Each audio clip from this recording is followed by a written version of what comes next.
آئے ہم دل کو لے کر پارٹ 2۔ جس طرح زمین ایک ہے مگر اس سے نکلنے والے پودے مختلف شکل اور سائز کے ہوتے ہیں۔ اس کی یہی وجہ ہے کہ زمین ایک ہونے کے باوجود اس میں بیج علیحدہ علیحدہ اقسام کے ڈالے جاتے ہیں۔ اسی طرح انسان ہے، 2 آنکھیں، 2 کان، 1 ناک، 2 ہاتھ پاؤں رکھنے کے باوجود بھی شکل و صورت اور بناوٹ میں الگ الگ ہے۔ یہاں تک کہ دنیا کے کسی بھی شخص کے ہاتھوں کی لکیریں ایک جیسی نہیں ہیں۔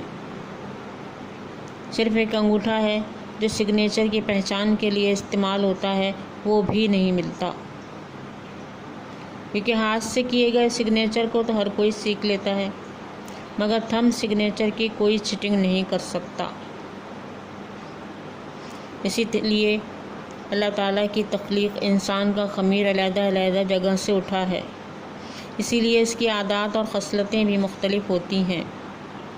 ایک ہی بات ہو، ایک ہی سچویشن ہو، اس سے متاثر ہونے والے اپنے اپنے ماحول کے مطابق متاثر ہوتے ہیں۔ ایک بات کسی کو بری لگتی ہے، دوسرا اس کا نوٹس نہیں لیتا۔ ماحول میں ہونے والے کوئی بھی حادثات ہوں، کچھ لوگ اس سے سبق حاصل کرتے ہیں، کوئی نظر انداز کر کے گزر جاتے ہیں۔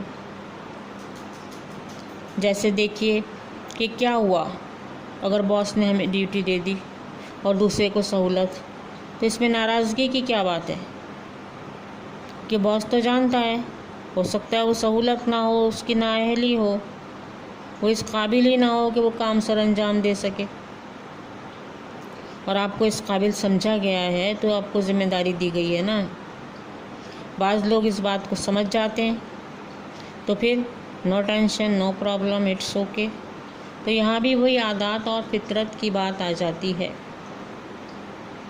کیونکہ اللہ تعالیٰ اگر ایک جیسے انسان بنا دیتا تو دنیا کی خوبصورتی ختم ہو جاتی۔ یہ جو رنگ برنگی ہمیں خوبصورت دنیا دکھائی دیتی ہے، یہ اسی وجہ سے ہے کہ اللہ تعالیٰ نے ہر انسان کو الگ الگ شکل و صورت میں الگ الگ عادتوں اور خصلتوں کے ساتھ پیدا کیا ہے۔ اب اس سچویشن کو دیکھیے، اسے کچھ نہیں کہیں گی، بس ہمیشہ مجھے ہی بولیں گی، میرا کیا قصور ہے مجھے یہ بتائیں، میرا کیا قصور ہے، میرے لیے کیوں نہیں لے کر آئیں، میں آپ کی بیٹی نہیں ہوں نا؟ ارے بیٹا، اس کے کپڑے پھٹ رہے تھے، اسے ضرورت تھی کپڑوں کی، تو کیا مجھے نہیں تھی؟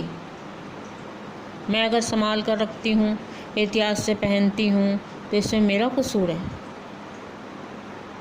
ایک ماں کے لیے اس وقت فیصلہ کرنا مشکل ہو جاتا ہے کہ کیا کرے، حالانکہ دونوں ہی اس کے جگر کا ٹکڑا ہیں۔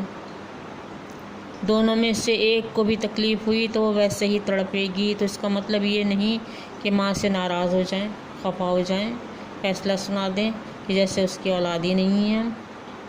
سوچیں اور غور کریں، ہو سکتا ہے ایسی سچویشن کہیں آپ کے گھر میں بھی تو نہیں ہے۔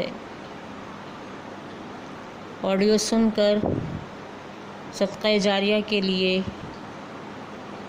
لائک، شیئر اور سبسکرائب کیجیے گا، کیونکہ ہو سکتا ہے کہ آپ کی ان چند جملوں سے کسی کو سبق حاصل ہو جائے اور وہ آپ کے لیے صدقہ جاریہ بن جائے۔